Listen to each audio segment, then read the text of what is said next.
cierto es que mucha gente se siente mejor cuando elimina a lo mejor verduras y carbohidratos, pero porque existe un desequilibrio microbiótico en el aparato digestivo inicial que tú, en lugar de adaptarte, ¿no?, a los nutrientes que presentan para tus bacterias, pues vegetales, algunos carbohidratos fermentados, etcétera, etcétera, en ese momento tú tienes una disfunción metabólica en la cual sacas el efecto o sacas el producto que genera la reactividad sistémica y inmediatamente te sientes mejor.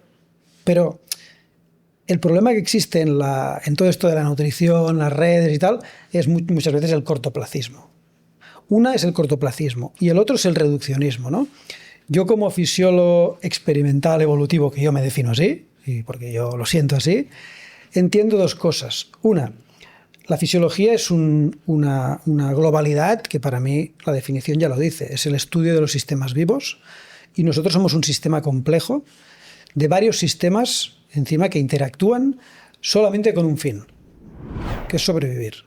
No es que te sientas bien, no es que seas feliz, y al final la evolución nos dice que, por lo menos mi opinión, cualquier cosa que seamos capaces de hacer o de digerir tiene que introducirse en nuestro día a día.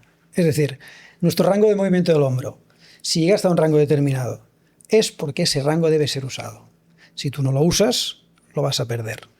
Si tú tienes unas bacterias que comen hidratos de carbono en la parte proximal del intestino y que esa microbiota influye en un porcentaje, Phil, bueno, y compañía, altísimo de nuestro metabolismo, que es que el metabolismo celular primero pasa la frontera de la microbiota, ¿vale?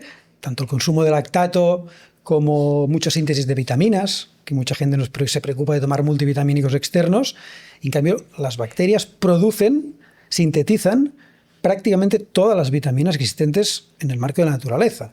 Incluso la B12, que muchas veces se achaca que si no comes carne tienes ausencia de B12, tú puedes alimentar con fibras, como la levadura de cerveza, que sabrás muy bien, que más allá de llevar mucha proteína, curiosamente, lleva B12. Pero también puedes dar de comer con otras fibras a bacterias que sintetizan B12 y la meten en sangre sin comer carne, ¿vale? Quiero decir con eso que a veces la nutrición, que es la pregunta introductoria que hemos hecho por Uri, yo, es mi opinión, dentro de la fisiología, la veo como una parte.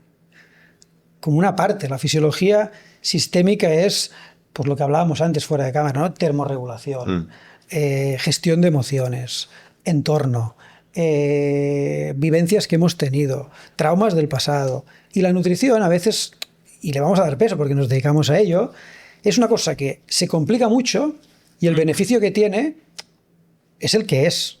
Quiero decir, el otro día lo hablábamos con Omar, si tú comes, mucha gente os habrá venido en consulta o preguntas que come de manera excelente, pero tú lees una analítica y está fatal. Claro. Le preguntas cómo es su energía y está fatal. Entonces, hay muchos factores y yo muchas veces hago el símil de construir, por ejemplo, un avión de pasajeros. Es algo muy complejo, ¿no? Necesitas un mecánico, un tapicero, un tío que sabe de aerodinámica. Pues centrarnos solo en la nutrición, que luego abriremos el abanico, es como decirle al tapicero que te construya todo el avión. Yeah. ¿Me explico? Y dentro de la tapicería, en este mundo de redes, estamos como tocando millones de tipos de piel, de asientos y de ergonomías de tapicería, cuando la tapicería es una parte del avión. No sé si me explico lo que quiero decir como mensaje, ¿no? Muy buen ejemplo, Roger. Quiero hacer esta introducción porque mucha gente me dice, hostia, es que tengo un amigo que es ingeniero aeronáutico, ¿no?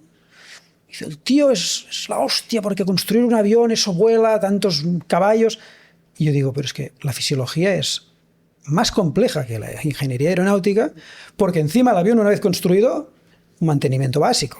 Pero es que la fisiología de este señor, si yo le falto el respeto ahora y le digo que otros que no le gustan, su bioquímica sanguínea cambia. Sí. Y lo que coma después, o lo sienta bien o lo sienta mal, depende de mi comentario. La temperatura de esta habitación la regulamos 2 grados y 200 reacciones bioquímicas se empiezan a cambiar en tu cuerpo y a lo mejor si en ese cambio tú le metes un súper buen alimento, la estás cagando, hablando mal, ¿no? Entonces quiero hacer eso porque para dar y rendir tributo realmente a la vida, para mí la fisiología es la vida y por eso me dedico a ello 24/7, es así, porque entiendo que es muy reduccionista, y no lo digo por nadie de aquí, lo digo por cómo está de moda, porque ahí mucha gente encuentra, como diría, huecos para meter su experiencia y al final todas son válidas.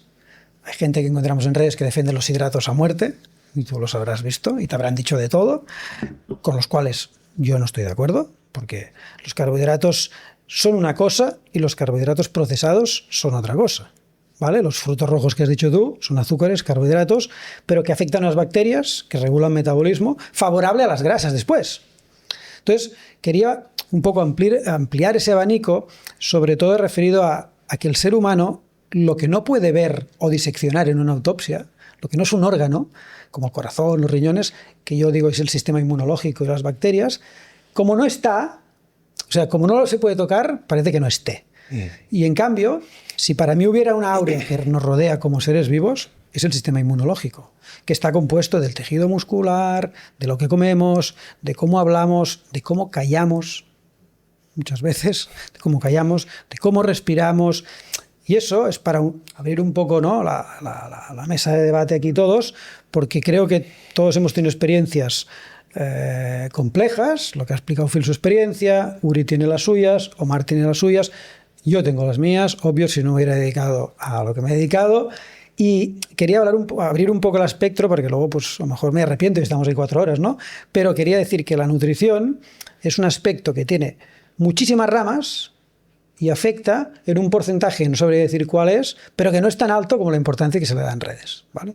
Dicho esta introducción, que ya me perdonáis, yo dentro de la evolución siempre he pensado que es el mecanismo selectivo menos empático y más real que ha existido.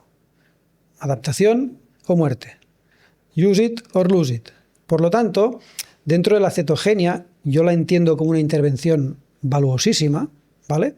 Pero también creo que debemos ser capaces, para llevarlo un poco al extremo y que la gente, la audiencia lo entienda, deberíamos ser capaces de traspasar un territorio en nuestra evolución donde solo hubiera hidratos de carbono. Y a lo mejor estamos 8 días caminando tú y yo y solo hay hidratos. Si tú estás desadaptado a la ingesta de hidratos, no sobrevives. Entonces, lo que quiero decir es que ciclar estímulos para todos los órganos funcionen de manera sinérgica, igual en la nutrición, es un poco la visión que yo hoy defenderé y debatiré contigo poco, porque creo que estaremos de acuerdo, pero quería abrir este melón en el sentido de que no es tan reduccionista ni concretista todo. Igual que yo al principio estudié inmunología clínica y me centraba en neutrófilos, linfocitos, tal, como si eso fuera definitivo, claro. Y no lo es, ¿vale? Abrir eso, y en ese punto, pues muy contento porque creo que saldrán temas muy guays. Y la intervención cetogénica, sin duda, se ha visto evidencia científica contra temas mentales, que yo al final creo que los emocionales y mentales son los que luego revientan en la mayoría de los casos los fisiológicos. Porque hay una frase que me encanta, que es que tenemos que aprovechar una cosa, que es que el cuerpo no ha aprendido a mentir. El cuerpo no ha aprendido a mentir y la cabeza no para de mentirnos, de engañarnos. A las 10 de la mañana piensas que eres el tío de la hostia y que vas con tu coche y eres un crack, ¿o no? Y a las 2 de mediodía piensas, soy una mierda, la vida no vale una mierda. ¿Qué estoy haciendo? ¿O no os pasa? Sí, te cuenta 1000 historias la mente, sí, sí. Gente, eso parece tabú, ¿no? Hay una frase que a mí me cambió, bueno, nos cambió el punto de vista, ¿no? Trajimos una persona que se llama Dani Ciscar. Y Dani es un científico ortomolecular que trabaja desde hace muchísimos años con analíticas, clientes y demás. Y me dijo, yo era pro ceto, pro ciertos dogmas, y me di cuenta con los años que no es lo que comes, sino es lo que sientes al comerlo. Exactamente. Y que no es tanto ese algo puramente mecánico, sino que lo que decías antes, si tú no estás bien con tu mujer, en tu trabajo, en tu situación psicológica, emocional, comas lo que comas, tu cuerpo no va... Mira, y si me permites ahí, para acercarnos más a la gente, porque estar bien con la pareja y en el trabajo y tal siempre resulta una quimera, sí. ¿vale? Sí. Pero sí que es cierto que ancestralmente ante la comida que se hacía, casi un ritual. Yo en consulta, tanto en hombres como en mujeres, trabajo mucho el hacer cualquier acto como un ritual. Pero ahora hablaremos del comer, pero muchas veces un mail, tú envías un mail y si lo envías pensando en 4 cosas. o con 4 pantallas abiertas? Ese mail es una castaña. Y la respuesta a ese mail, obviamente no puede ser buena, va a ser una recastaña, porque otra persona habrá recibido tal. En la comida, dentro de un contexto de discusión que todos tenemos, interna y con pareja, de trabajo, de estrés, si en el ritual de comer lo convertimos como siempre ha sido, sin una vertiente religiosa, sin más, sino un rendir tributo a esos alimentos, yo lo hago.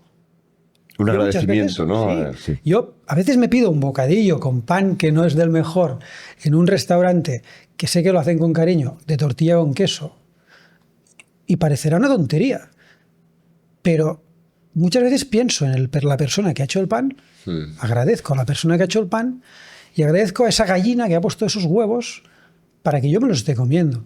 Y eso me va a nutrir de manera completamente diferente a que si me lo como mirando el móvil, contestando WhatsApp, pensando en la discusión anterior. Y eso se remarca luego en analíticas, pasando primero en las bacterias. Yo siempre digo, a las bacterias les molesta que tú te comas la mejor de las comidas y estés mirando un WhatsApp. Les molesta, no están hechas para esa. Y hay una conexión cerebro-intestino conocidísima. Hay muchos que dicen que es el primer cerebro, el segundo cerebro. Yo digo que es uno. Creo que son las 2-3 semanas embrionarias al engendrar un feto. El cerebro y el intestino están unidos. No sabríais diferenciar ni tan siquiera el tipo de tejido que hay. Wow. Luego se va distanciando y los une el nervio vago, que es la autopista maravillosa de doble sentido, pero la gente se piensa que cuando comes, el sistema entérico, que es un cerebro intestinal, puede estar pensando en un WhatsApp y pensando en lo que vas a ingerir. Y no es así. Respira 3 veces, olvídate de lo demás, rinde tributo a lo que te va a nutrir, que al fin y al cabo la gente no entiende que si lo que vas a comer, después de muchas transformaciones metabólicas, microbiológicas, tal, va a ser lo que te va a construir a ti. Yo muchas veces le digo a la gente, come patatas bravas y te moverás como una patata brava, tío. Es que no hay más, tío. O sea, la proteína que tú consumes, que va a ir a colágeno, piel, va a ir a pelo, va a ir a músculo, dependiendo de lo que quiera tu cuerpo, no de que tú hayas entrenado ese día, ¿vale? Eso que quede claro. Ojalá fuera tan fácil como, entreno pecho, como proteína, hago más pecho. ¿Pero qué dices? Y el pelo, y las membranas de los glóbulos rojos, y cualquier deficiencia, y el cortisol que hay que regular de la discusión de tu mujer, ¿no? Pero por lo menos, si tú en ese momento que te vas a comer el bistec o lo que hablemos hoy, rindes tributo a ese momento, cambia todo. Y puedes reducir muchísimo la ingesta diaria de calorías totales, que eso es lo que después me gustará que debatimos, porque aquí todo el mundo entrenamos fuerza y todos tenemos una composición corporal con músculo por encima de la media, no pasa nada decirlo, pero es que hay que entender que el músculo o la nutrición, la alimentación y la fisiología no va donde tú quieres que vaya ese alimento. Pero para que vaya al lugar óptimo, ríndele tributo a eso. Yo me he emocionado con el crujir de una espinaca en la boca, tío. Y tú dirás, este Dios está fatal. Pero es que eso se refleja en analíticas después. O en tu estado de rendimiento físico, o en poder hablar con mejor o mayor claridad, o en tener lo que decías tú, una pesadez sistémica después de comer. ¿Vale? Quería introducir eso. Es muy interesante, es muy interesante. Es un mundo que para mucha gente le puede sonar a cucú, porque es una parte de manifestación, pero lo hablábamos antes, ¿no? Y mucha gente también en el mundo deportivo, que ya hablaremos luego, se pregunta mucho, ¿no? ¿Cómo Omar se puede poner tan fuerte cuando hay días que solo entrega unas gomitas, ¿no? Pues porque cuando llevas la presencia a ese momento y a esa actividad, todo se puede llevar de una forma mucho más eficiente, ¿no? Pero bueno, hablemos de la otra parte, a ver cuál es tu opinión. También tú tenías una pregunta muy interesante, que bueno, no sé si quieres meter. No, era un comentario respecto, o sea, simplemente para ponerlo encima de la mesa. Cuando planteabas el ejemplo de si tenemos que cruzar una zona donde solo hay carbohidratos, tendremos que ser capaces, sí, en una situación de supervivencia, pues haré lo que tenga que hacer. Incluso dañarme, pasarlo mal, pasar hambre o no dormir lo suficiente. Pero eso no significa que no... o sea, imagínate que me dices... O sea, quiero diferenciar supervivencia de óptimo, longevidad, top, salud, top. O sea, ¿no? O sea, yo para ir al trabajo puedo ir en un Seat Ibiza, pero yo quiero ir en un Ferrari. ¿Lo necesito? No. Para sobrevivir, no. Para llegar al trabajo, no. Pero bueno, es cuestión de calidades, ¿no? O sea, entonces, yo para sobrevivir podría dormir 5 horas, 4 horas, comer solo espinacas, con algo de arroz blanco, y mi salud se vería afectada. ¿Y tu performance quizás? Y mi performance. O sea, yo quiero un poco plantear cuál sería la nutrición óptima. Dejando de lado que podemos adaptarnos y pasarlo mal si es cuestión de vida o muerte. Pues yo te junto, Uri, y ahora que Phil comente también, por favor, que la nutrición óptima, primero para mí el concepto de salud no existe. Y aquí podemos discrepar. Salud es, yo a veces lo digo, si ahora mismo en tu línea media, ¿no? Cabeza, boca, tiroides, corazón, intestino, ¿estás bien? Tienes salud. Pero ¿quién te dice que mañana estás vivo? ¿Quién te lo asegura? Nadie tiene el poder de eso. Por lo tanto, la salud relacionada a la nutrición, para mí, es la adaptabilidad. Tú has dicho los dos conceptos. No es tanto supervivencia, que queda muy ancestral, aunque nosotros hace 4 días que hemos bajado de los árboles, evolutivamente hace 4 días que hemos bajado de los árboles. La nutrición óptima, si es que existe, es aquella que te permite ser adaptable y en un territorio donde yo tenga que comer carne durante 7 días, lo pueda comer y salir de ese territorio o ir a otro o adaptarme. O solo carbohidratos o inanición. El ayuno ahora, es que esa palabra me empieza a molestar, ¿no? Porque lo han puesto como una moda. Yo digo inanición. Entrena la inanición porque hay un territorio que no cazas nada. Y tienes que intentar moverte un montón de veces y no cazas nada. Y es que yo quiero poner un ejemplo divertido, que ya te dejo, Phil, que es el tema del ser humano como cazador, recolector y tal. Eso para nuestra hombría, decir que somos cazadores, quedamos muy bien dentro de este dominio mundial que nos creemos que tenemos. Primero, para mí el dominio mundial es bacteriano, eso de entrada. Y segundo, yo que vivo en una cabaña en la montaña, como sabéis, he hecho muchas pruebas. Yo me he definido como un científico fisiológico experimental. Yo me he intentado acercar a un nido de una ardilla para robar las 2 crías y comérmelas. Cuando he visto cómo se ha puesto la madre ardilla delante de mí, me he pirado por patas. Un conejo es más rápido que tú. El gato doméstico de tu vecino te puede arrancar los ojos. Sí. Entonces, lanzo debate. ¿Qué se cree el ser humano que cazábamos hace X años cuando la primera lanza que se ha descubierto, piedra afilada para cazar grandes piezas, tiene solamente 30.000 años de antigüedad? ¿Qué grandes piezas, pregunto, para debate, de carne creéis que hemos comido y cazado de manera evolutiva y por tanto nuestros genes responden bien a ellos? ¿Cuáles? Porque un conejo no lo pillas. Una ardilla, si te vacila y se te bufa, es que no te acercas.